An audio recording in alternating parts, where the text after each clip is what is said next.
पहिल्या प्रश्नामध्ये काय दिलंय, 3 घंटा आहेत, अनुक्रमे 15 सेकंद, 18 सेकंद आणि 25 सेकंदाच्या फरकाने टोले देतात.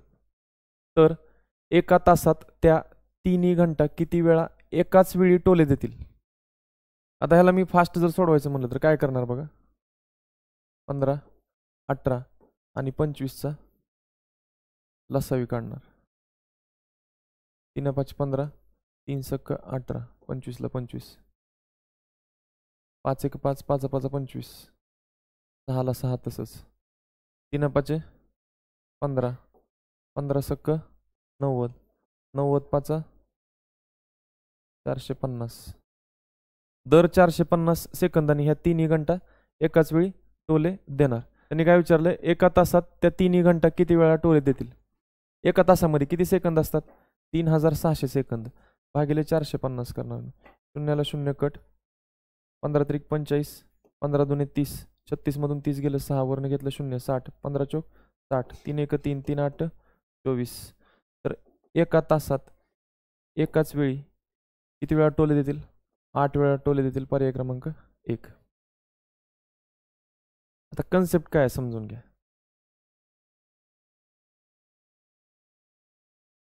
लक्ष द्या.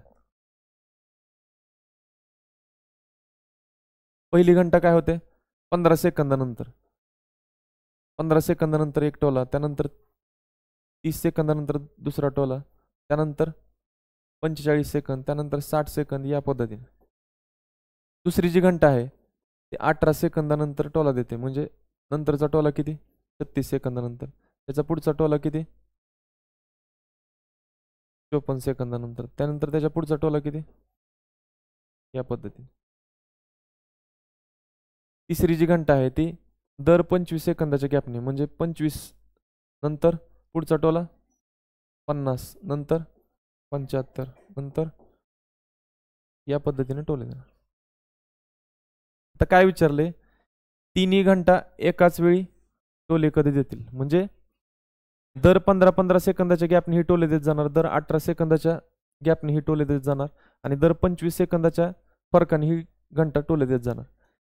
तिन्हीचे एकत्र येण्यासाठी हे काय आता 60 सेकंद आहेत, हे आपण काय मोजतोय, सेकंद मोजतोय. तिन्ही घंटांनी एकाच वेळी टोले देण्यासाठी तिन्हीचे सेकंद काय यावे लागतील, समान यावे लागतील ना. अशी लहानात लहान संख्या शोधा ज्याला 15ने पण भाग गेला पाहिजे, 18ने पण भाग गेला पाहिजे आणि 25ने पण भाग गेला पाहिजे. सेकंद शोधायचे. एकाच वेळी टोले देण्यासाठी तिघांच्या पटीतली संख्या शोधायची. मग अशी संख्या शोधा जी 15च्या पण पटीत आहे, 18च्या पण पटीत आहे आणि 25च्या पण पटीत आहे. म्हणजेच 15चा, 18चा आणि 25चा काय शोधायचं तुम्हाला, विभाज्य शोधायचं. काय शोधायचं, विभाज्य. अशी संख्या ज्याला 15ने पण भाग गेला पाहिजे, 18ने पण निशेष भाग गेला पाहिजे आणि 25ने पण निशेष भाग गेला पाहिजे. म्हणजे हे तिन्ही त्या संख्येचे काय झाले, विभाजक झाले. तर ह्यांचा काय शोधायचं तुम्हाला, विभाज्य शोधायचं. म्हणजेच या तिघांचा काय काढणार तुम्ही, लसावी काढणार. मग लसावी काढायचं म्हणल्यानंतर कसं काढणार, लसावी काढायचं म्हणल्यानंतर कसं काढतो आपण,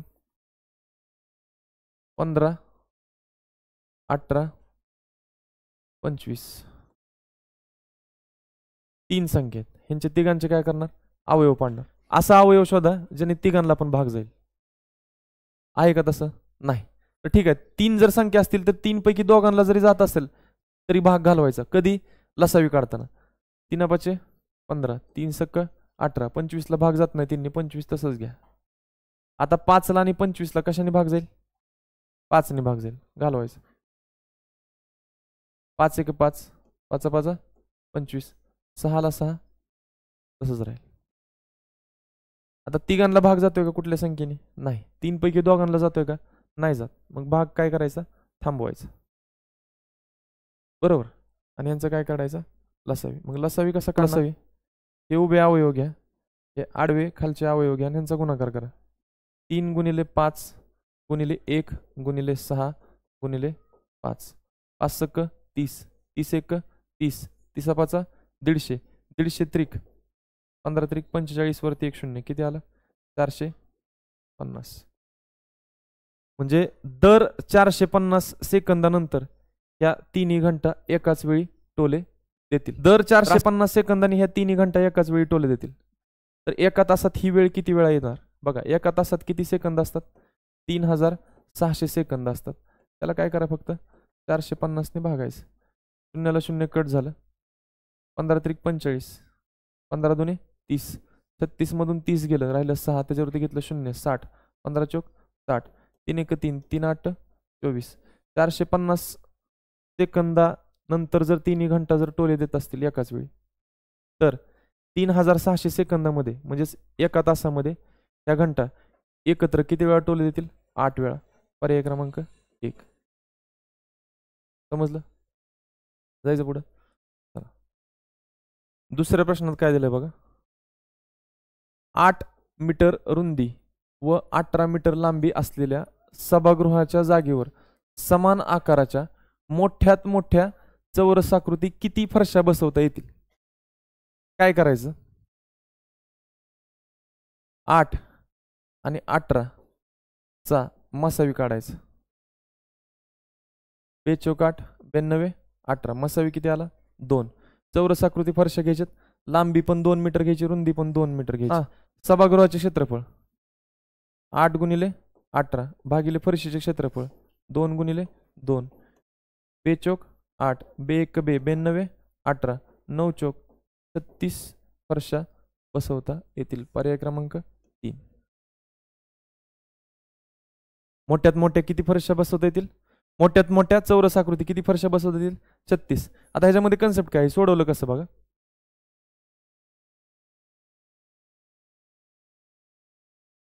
लक्ष द्या. काय केलंय?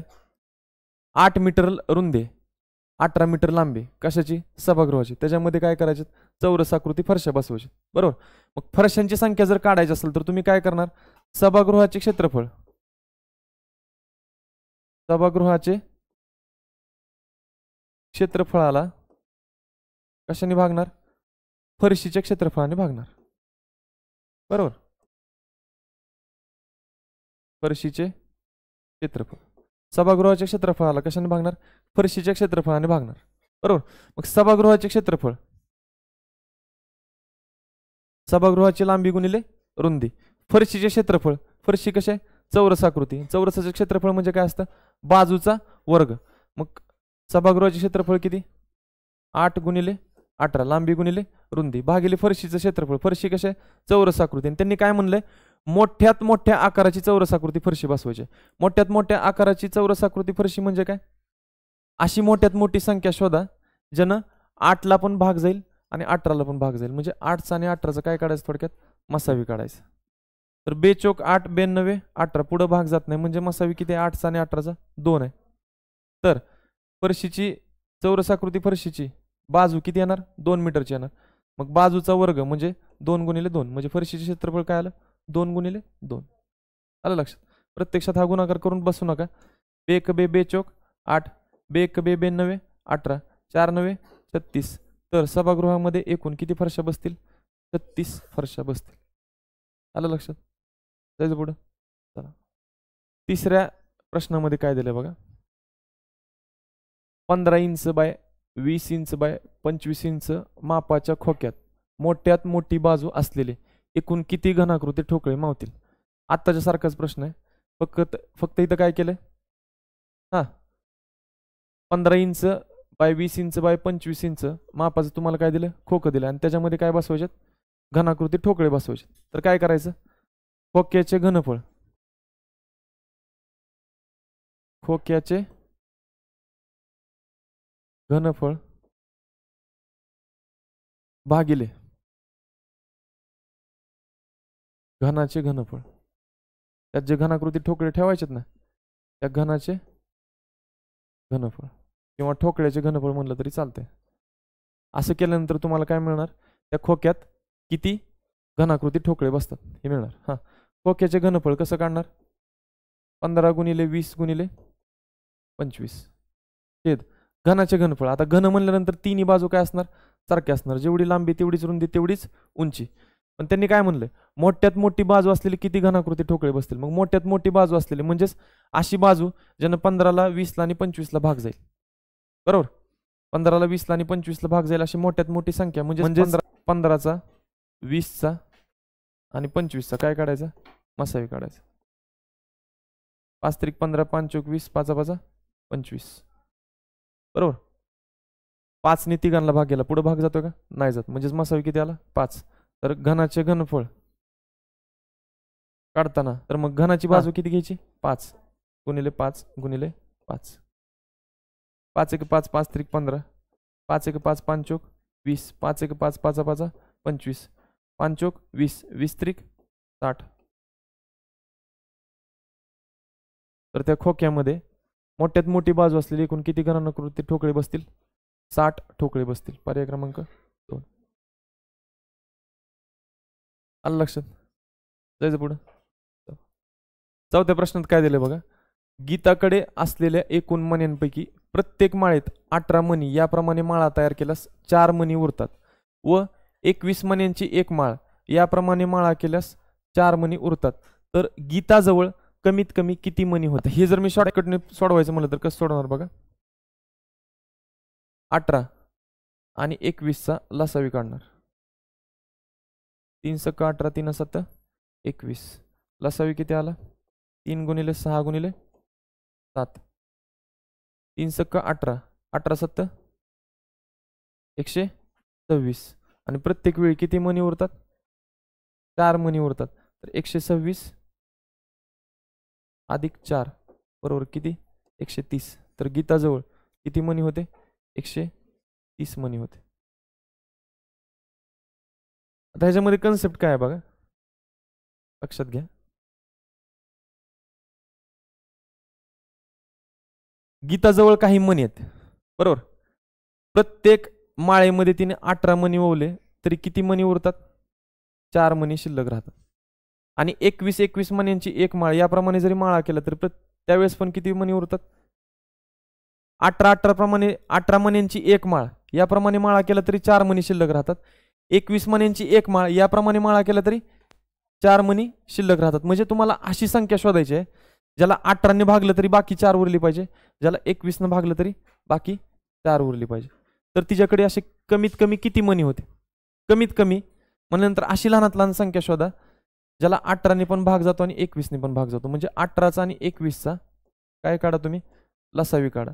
अशी लहानात लहान संख्या ज्याला 18ने पण आणि 21ने पण निश्चित भाग जातो अशी संख्या मिळवा. म्हणजेच 18 आणि 21चा लसावी मिळवा. हा 3 सक 18 3 7 21. पुढे भाग जात नाही त्यामुळे मग 18चा आणि 21चा लसावी किती आला? 3 गुणिले 6 गुणिले 7.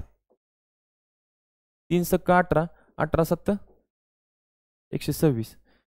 126 ही अशी संख्या आहे ज्याला 18ने पण निश्चित भाग जातो आणि 21ने पण निश्चित भाग जातो. पण बाकी किती उरायला पाहिजे? मग गीताकडे मनी 126 आहेत असं आपण म्हणू शकतो का? नाही म्हणू शकत. कारण 126ला 18ने भाग घालवल्यानंतर निश्चित भाग जाईल, बाकी 0 उरल. आणि 21ने जरी भागलं तरी बाकी किती उरणार आहे? 0 उरणार आहे. पण आपल्याला बाकी किती उरली पाहिजे? 4 उरली पाहिजे. तर 126 मध्ये अधिक 4 करा, किती येईल? 130. आता 130 ही ती संख्या आहे ज्याला 18ने भागलं तरी 126ला भाग बसणार आणि बाकी किती उरणार? 4. 130ला 21ने जरी भागलं तरी 126ला भाग बसणार आणि बाकी किती उरणार? 4 उरणार. मग तिच्याकडे असलेली एकूण मण्यांची संख्या किती? 130. पर्याय क्रमांक 4. समजलं? जायचं पुढं. 5व्या प्रश्नामध्ये काय दिलं बघा. टोपलीत असलेल्या फुलांचे प्रत्येकी 15 फुलांचा एक याप्रमाणे हार केल्यास 8 फुले उरतात व प्रत्येकी 24 फुलांचा एक याप्रमाणे हार केल्यास 8 फुले उरतात. तर टोपलीत कमीत कमी किती फुले असतील? ते मात्र सारखंच गणित आहे, फक्त मण्यांच्या ऐवजी काय आलं इथं? फुलं आलं. तर काय करणार तुम्ही? 15ने आणि 24ने भाग जाणारी अगोदर लहानात लहान संख्या शोधा. म्हणजेच 15चा आणि 24चा काय काढायचं? लसावी काढायचं. हा 3 5 15 3 8 24. पुढे भाग जात नाही. मग 15चा आणि 24चा लसावी किती येईल? 3 गुणिले 5 गुणिले 3 5 15 15 8 120. म्हणजे 15ने आणि 24ने 120ला निश्चित भाग जातो, परंतु प्रत्येक वेळी बाकी किती उरायला पाहिजे? 8 उरायला पाहिजे. तर 120 मध्ये तुम्ही काय करणार? अधिक 8 करणार. किती येतं उत्तर? 128. म्हणजे टोपलीत कमीत कमी किती फुलं असावं लागतील? 128 फुलं असावं लागतील. पर्याय क्रमांक 2. समजलं? समजलं?